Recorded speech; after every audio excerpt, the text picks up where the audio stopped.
Hello बच्चों, आज जो हम लोग टॉपिक करने वाले हैं वो है क्लास 12 का सॉलिड स्टेट। और सॉलिड स्टेट के अंदर सबसे पहले टॉपिक हम लोग ये जो करने वाले हैं वो है हमारा अमॉर्फस और क्रिस्टलाइन सॉलिड्स जो होते हैं वो क्या हैं और हम कैसे उसको समझ पाए कि कोई भी सॉलिड अमॉर्फस है या फिर क्रिस्टलाइन है। तो आइए सबसे पहले हम लोग ये वाली बात करते हैं। तो हमारे पास सबसे पहले अगर हम देखते हैं तो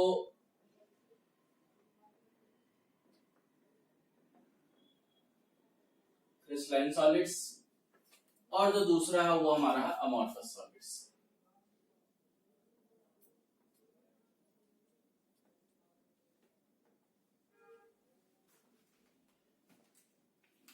क्रिस्टलाइन सॉलिड्स को हम लोग बच्चे ट्रू सॉलिड्स भी बोलते हैं।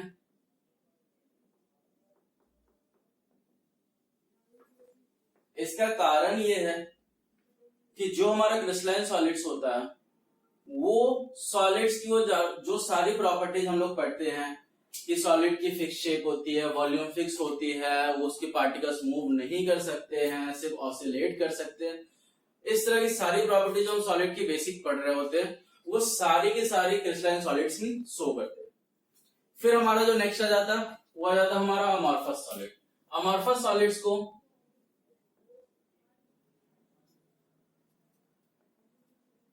सूडो सॉलिड्स भी कहा जाता है और इसी को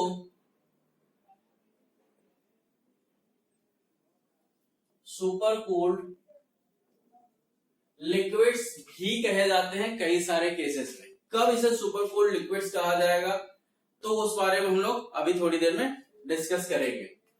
उसके बाद फिर हमारा जो क्रिस्टलाइन सॉलिड्स के अंदर की जो बात आती है तो क्रिस्टलाइन सॉलिड्स के अंदर हम देखेंगे तो इसकी हाई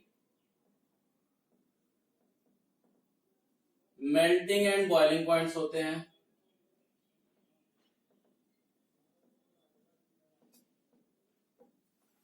और अमॉर्फस सॉलिड्स की अगर हम बात करें तो इसकी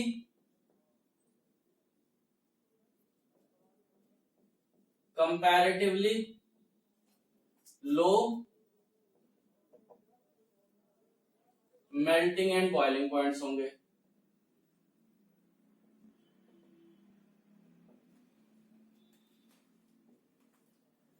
इसके बाद अगर हम क्रिस्टलाइन सॉलिड्स में फर्दर आगे बढ़ते हैं तो क्रिस्टलाइन सॉलिड्स के अंदर क्या होती है बेटा, ये होते हैं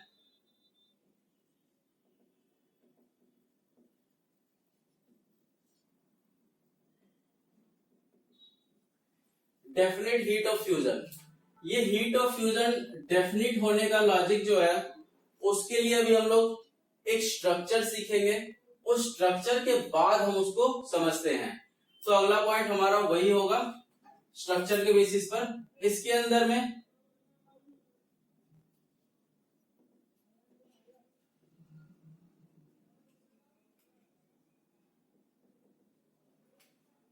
कोई भी डेफिनेट हीट ऑफ फ्यूजन नहीं होगी। अब स्ट्रक्चर की बात करते हैं जो कि कई सारे बुक्स में टॉप पर दी होती है, बट मैं थोड़ा बाद में बताता हूं ताकि इस चीज के साथ उसे समझ में लाया जा सके। इसके अंदर क्या होता है बेटा,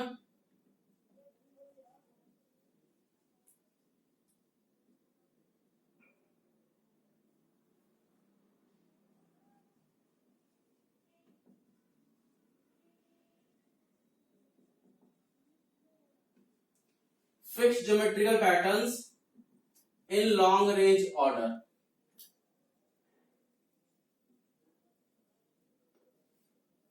जैसे कि सपोज करो कि एक ज्योमेट्रिकल पैटर्न हमारे पास कुछ ऐसा है,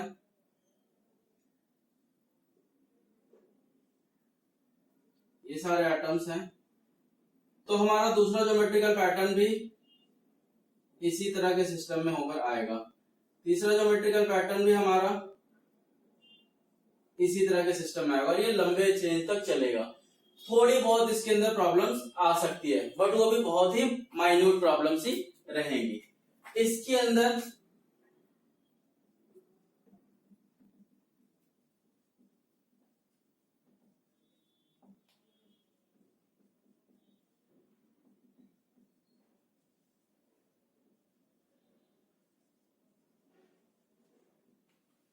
लॉन्ग रेंज ऑर्डर में ज्योमेट्रिकल पैटर्न फिक्स नहीं होंगे। इसमें भी सपोज करते हैं कि हमारा अगर मान लो ज्योमेट्रिकल पैटर्न वैसे ही सेम हम ले लेते हैं कि ये स्टार्ट हो रहा हमारा ज्योमेट्रिकल पैटर्न कुछ ऐसा, दूसरा ज्योमेट्रिकल पैटर्न भी मे बी वैसा हो, लेकिन हो सकता है तीसरा ज्योमेट्रिकल पैटर्न बस ऐसा ही हो, चौथा ज्योमेट्रिकल पैटर्न कुछ और ही हो, है ना। तो इस तरह से यहाँ पर ज्योमेट्रिकल पैटर्न्स की कोई फिक्सेशन नहीं होगी, अगर होगी भी तो शॉर्ट रेंज ऑर्डर तक होगी। तो pattern no fix geometrical pattern in long range order, तो हम इसे लिख सकते हैं शॉर्ट रेंज ऑर्डर।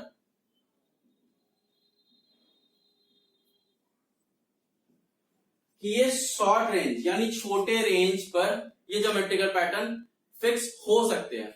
अब इसी बात से समझते हैं हम लोग इस हीट ऑफ फ्यूजन वाली बात को। अगर मान लो हमारे पास दो चीजें हैं क्रिस्टलाइन की, इधर ज्योमेट्रिकल पैटर्न सेम बार अगर है हमारा आयरन बार अगर हम लेते हैं और उसी आयरन बार का दूसरा पीस ये है हमारा, इधर की ज्योमेट्रिकल पैटर्न वो ऑलमोस्ट आइडेंटिकल होगी। जब हम उसे हीट करके फ्यूज करेंगे तो सपोज दैट कि हमारे पास कुछ अमाउंट ऑफ एनर्जी यहाँ पर हमें देनी पड़ी, एक्स जूल हम ले लेते हैं। अब अगर सेम बार हम इधर फ्यूज करते हैं, सपोज करते हैं कि हमारे पास वही सेम बार इधर भी हमें फ्यूज करना है, तो इधर जब हम फ्यूज करेंगे तो यहां भी हमें जो एनर्जी लगेगी वो भी approximately same x joule energy देनी पड़ेगी। क्यों? क्योंकि सेम ज्योमेट्रिकल पैटर्न इधर भी है और सेम ज्योमेट्रिकल पैटर्न इधर भी है, तो इसीलिए ज्योमेट्रिकल पैटर्न की जो है फिक्सिंग की बात हमारी जब हो जाती है तो जब हम उसको फ्यूज करते हैं तो सेम काइंड ऑफ फोर्सेस होंगे, सेम एनर्जी देनी पड़ेगी। बट इसके अंदर अमॉर्फस के अंदर यही ज्योमेट्रिकल पैटर्न यहां और यहां अलग हो सकते हैं, यहां और इधर अलग हो सकते हैं, तो यहां पर कुछ और एनर्जी की रिक्वायरमेंट हो सकती है और इधर अटैच करने पे कुछ और एनर्जी की रिक्वायरमेंट हो सकती है। और काफी rare of the rarest situation में ये होती है कि दो जगह फिक्स करने पर अमॉर्फस के अंदर सेम एनर्जी रिक्वायर्ड हो रहा हो, लेकिन ऐसा बहुत ही कम होता है। क्रिस्टलाइन सॉलिड्स के अंदर बेटा अब हम लोग अगर आगे की बात समझते हैं तो क्रिस्टलाइन सॉलिड्स के अंदर एनाइसोट्रॉपिक नेचर होगा,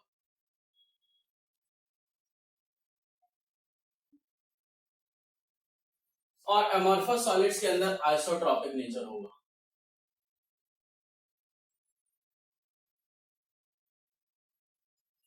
ये एनाइसोट्रॉपिक आइसोट्रॉपिक नेचर क्या होती है, इस बात को हम लोग अभी थोड़ी देर में समझते हैं, हम लोग इस कॉलम को पूरा करने के बाद। इसके बाद अगर क्रिस्टलाइन सॉलिड्स की अगर हम बात करें तो क्रिस्टलाइन सॉलिड्स के अंदर क्या होगा बेटा,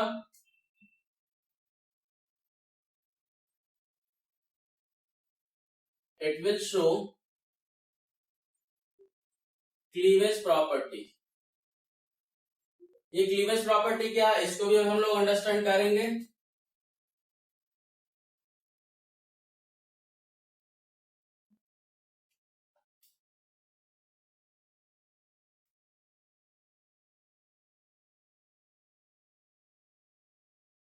तो अब कुछ चीजों को हम लोग समझते हैं, जैसे कि आइसोट्रॉपिक नेचर, एनाइसोट्रॉपिक नेचर और क्लीवेज प्रॉपर्टी के बारे में की बात होगी। तो हमारे पास अगला टॉपिक मैं ले लेता हूं आइसोट्रॉपिक नेचर। तो बच्चों आइसोट्रॉपिक नेचर वो होता है कि कुछ भी ऐसे फिजिकल एंटिटी ले लो, रिफ्रैक्टिव इंडेक्स के एग्जांपल से ले सकते हैं, कंडक्टिविटी ले सकते हैं, रेजिस्टिविटी ले सकते हैं।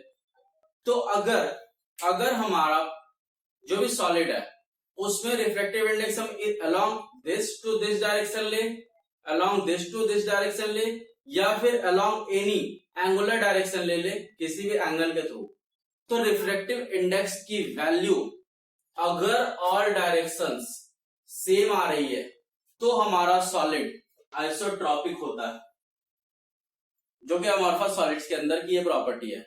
इसका रीजन ये है कि अनपैटर्न होने की वजह से लाइट को या हीट को या फिर मतलब कि जो हमारा कंडक्टिविटी के सेक्शन में अगर इलेक्ट्रिसिटी की हम बात करते हैं तो उसको हर डायरेक्शन पर ऑलमोस्ट उतनी ही प्रॉब्लम है या फिर उतनी ही मतलब कि उसको ट्रेवल करने के लिए इजी हो रहा, तो ऑलमोस्ट इक्वल वैल्यूज मिलती है।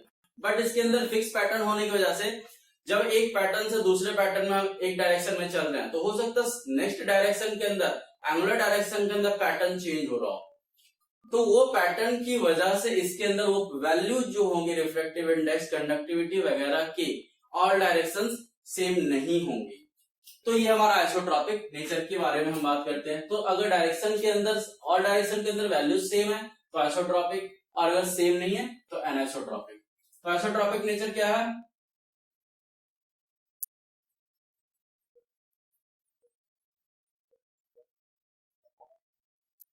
The physical properties like refractive index, conductivity, etc. will have same value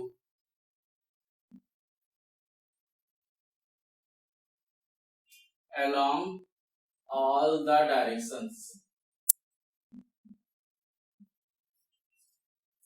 उसके बाद हमारा जो है क्लीवेज प्रॉपर्टी।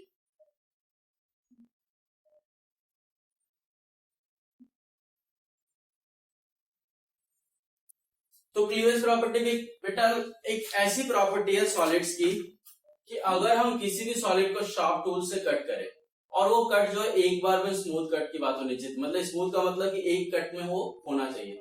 तो शार्प टूल से हमें कट करने के बाद वो जो दो एजेस मिलती है, वो दोनों साइड की एजेस अगर एकदम स्मूथ मिल रहा, स्ट्रीम लाइन मिल रहा, तो हमारा वो होगा crystalline solids.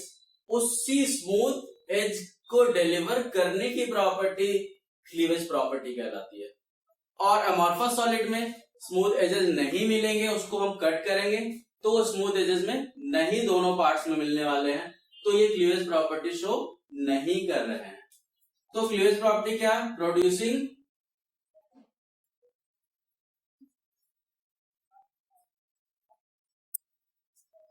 Smooth edges when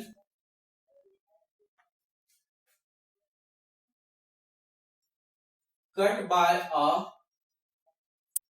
sharp edge tool। अगर हम शार्प एज टूल से कट करें तो स्मूथ एज प्रोड्यूस करना, दैट इज क्लीवेज प्रॉपर्टी। अब बच्चों हम लोग सीखने वाले हैं कि जो अमॉर्फस सॉलिड्स है, जिसे मैंने सुपरपूल्ड लिक्विड लिखा था, आखिर क्यों लिखा था, तो सूडो सॉलिड या सुपरपूल्ड लिक्विड का मतलब क्या है उसकी बात हम समझेंगे।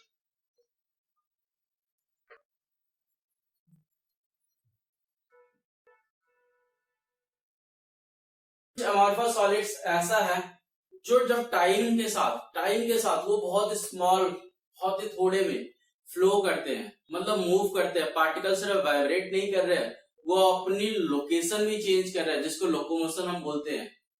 तो वैसी प्रॉपर्टी अमॉर्फस सॉलिड्स के कुछ एग्जांपल्स के अंदर होती है। जैसे ग्लास की बात करो, सिंपल ग्लास हमारा अमॉर्फस होता है। तो जब वो फ्लो कर सकते हैं और वो सॉलिड की तरह एक्ट कर रहे हैं, फ्लोइंग उसकी बहुत कम है, इसलिए उसको हम सॉलिड्स मान रहे हैं, बट एक्चुअली वो सॉलिड तो हुए नहीं, इसलिए उसे सूडो सॉलिड्स कहा जाता है और सुपरपूल्ड लिक्विड्स भी कहा जाता है।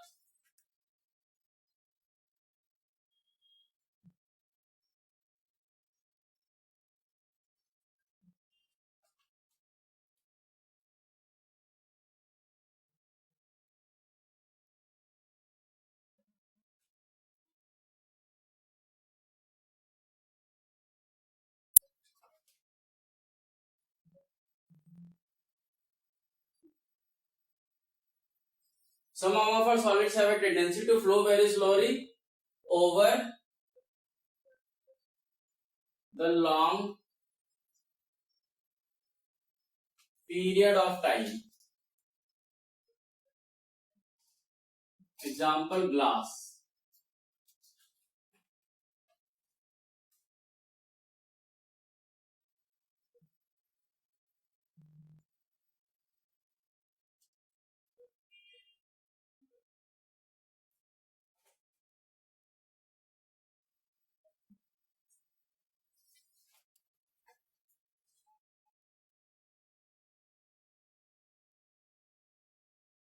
Such solids are called supercooled liquids और pseudo solids, है ना। अब बेटा मैं तुम लोग एक बहुत ही की थिंग बता रहा हूं कि एक pseudo solids को, मीन्स अमॉर्फस सॉलिड्स और क्रिस्टलाइन सॉलिड्स को हम कैसे आइडेंटिफाई करेंगे? Bye their name. तो सिंपल सी बात है,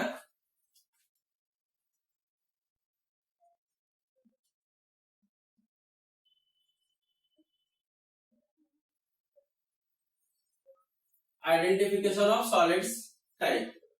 सबसे पहले तो बेटा any element compound and chain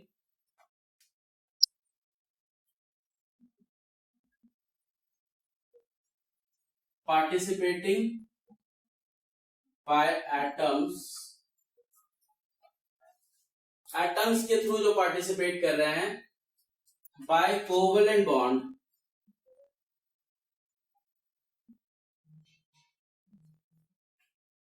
वो सारे के सारे हमारे क्रिस्टलाइन सॉलिड्स होंगे।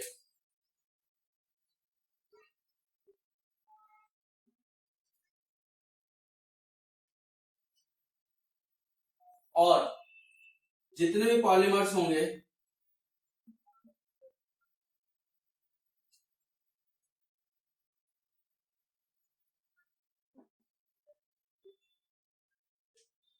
सारे पॉलीमर्स अमॉर्फस सॉलिड होते हैं।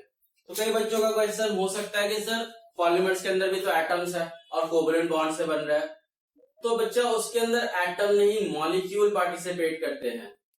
तो मॉलिक्यूल की पार्टिसिपेशन और एटम की पार्टिसिपेशन को हमें ध्यान रखना। अगर एटम की पार्टिसिपेशन पर वो चेन कंसीडर करेंगे तो हमारा क्रिस्टलाइन है, और अगर मॉलिक्यूल की पार्टिसिपेशन पर चेन कंसीडर हो रही है तो हमारा अमॉर्फस है। ठीक है बच्चों, अब अगले लेक्चर में मैं तुम्हें क्रिस्टलाइन सॉलिड्स की और डिटेल्स के ऊपर बात करने वाला हूं।